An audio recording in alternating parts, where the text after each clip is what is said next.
கட்டில் முழுவதும் மலர் அலங்காரம் செய்யப்பட்டிருந்தது. அதை பார்த்து கொண்டே உள்ளே நுழைந்த சித்ராவிற்கு விரக்தியில் சிரிப்பு வந்தது. நல்ல நேரம் வர இன்னும் 1 மணி நேரம் இருக்காம். அதனால அது வர பொறுத்துக்கணுமா? இதுதான் அவள் மாமியார் பார்வதியின் அறிவுரை. எதற்கு பொறுத்து கொள்ள வேண்டும்? நேற்று வரை யாரென்றே தெரியாத ஒருவர் இன்று என் உடலை முழுவதுமாக ஆள்வதை பொறுத்து கொள்ள வேண்டுமா? இல்லை, யாரென்றே தெரியாத ஒருவர் கல்யாணமாகிய ஒரே இரவில் என் உடலை நிர்வாணமாக பார்ப்பதை பொறுத்து கொள்ள வேண்டுமா? இதையெல்லாம் நினைத்தவளுக்கு கண்ணீர் முட்டி கொண்டு வந்தது. சிறிது நேரம் கண்ணீர் விட்டு அழுதவள் பின் பாத்ரூம் சென்று முகத்தை கழுவி கொண்டு வந்து அமர்ந்தாள். அவளுடைய கணவன் இன்னும் அவள் அறைக்கு வரவில்லை.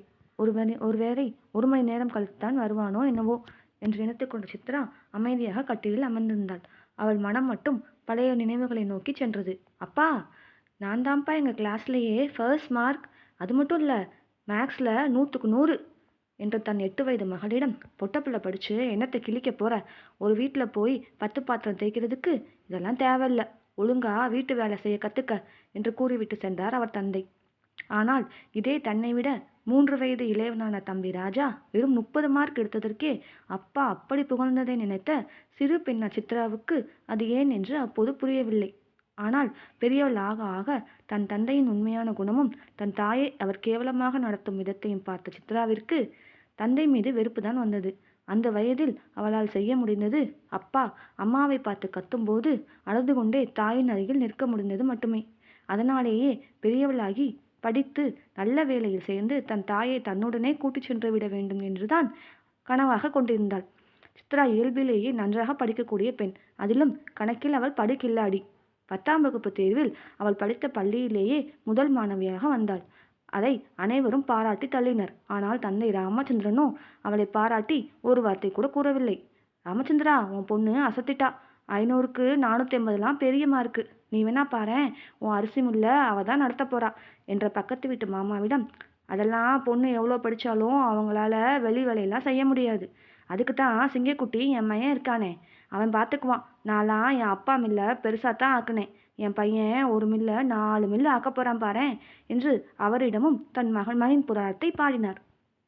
11ஆம் வகுப்பிலும் தனக்கு பிடித்த கணக்குகள் நிறைந்த காம்பஸ் குரூப்பையே சித்ரா தேர்ந்தெடுத்தாள். அதற்காக அவள் வேறு பள்ளிக்கு செல்ல வேண்டியிருந்தது.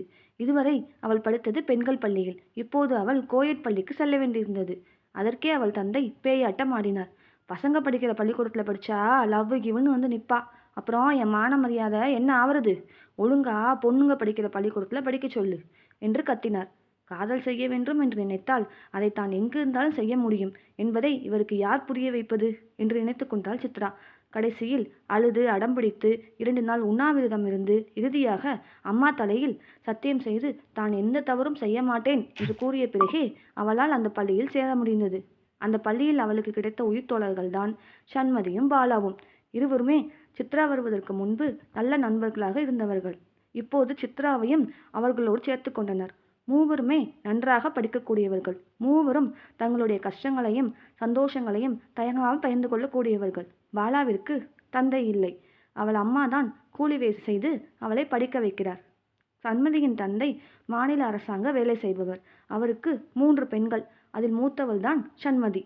ஆனால் அவள் அப்பா பெண் என்றால் எந்த வித்தியாசமும் காட்டாமல் பெண்களை அன்பாக வளர்க்கக்கூடியவர். இப்படி வெவ்வேறு பின்புலம் கொண்டிருந்தாலும் பள்ளியில் மும்மூர்த்திகள் என்று கூறும் அளவிற்கு சித்ரா, பாலா, சண்மதி மூவரும் உற்ற நண்பர்கள் ஆகினர்.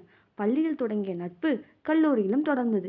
மூவரும் காமர்ஸ் குரூப் என்பதாலும் மூவரும் பிகாம் படிக்க விரும்பியதாலும் அவர்களால் ஒரே கல்லூரியில் சேர முடிந்தது. மகளை கல்லூரியில் சேர்க்கவெல்லாம் ராமச்சந்திரனுக்கு துளியும் விருப்பமில்லை. ஏதோ ஸ்கூல் முடிச்சிட்டா நல்ல பையனை பார்த்து கல்யாணம் செஞ்சிட வேண்டியதான் என்றுதான் அவர் நினைத்தார். ஆனால் அவர் நினைத்த பெரிய அந்தஸ்துள்ள மாப்பிள்ளைகள் யாரும் +2 முடித்த தன் மகளை ஏற்றுக்கொள்ள மாட்டார்கள் என்று பின்னரே அவர் அறிந்து கொண்டார். இங்கே பார் ராமச்சந்திரா, இப்போ இருக்க பெரிய பசங்கள்லாம் பொண்ணு நல்லா இருக்கணும், பணம் இருக்கான்னு மட்டும் பார்க்கறதில்ல, நல்லா படிச்சிருக்கணும்னு பார்க்குறாங்க. அதனால பொண்ணை ஒரு டிகிரியாவது படிக்க வச்சிரு என்று தெரிந்தவர்கள் அனைவரும் கூறிய பின்தான் சித்ரா கல்லூரிக்கு செல்லவே அவர் ஒத்துக்கொண்டார். முதல் நாள் கல்லூரி சென்ற சித்ராவிற்கு மனதில் அவ்வளவு ஆனந்தம். எப்படியாவது நன்றாக படித்து ஒரு வேலையை வாங்கிவிட வேண்டும். பின்பு நம் வாழ்க்கையை நாம் நினைத்தபோது வாழலாம் என்று கனவு கண்டாள். திடீரென்று ஒரு வலிய கரம் அவளை தோளை தொட்டி உலுக்கியது போல இருக்க துள்ளி குதித்து எழுந்தாள். எதிரில் அவள் கணவன் ராகுல் நின்று கொண்டிருந்தார். தொடரும்.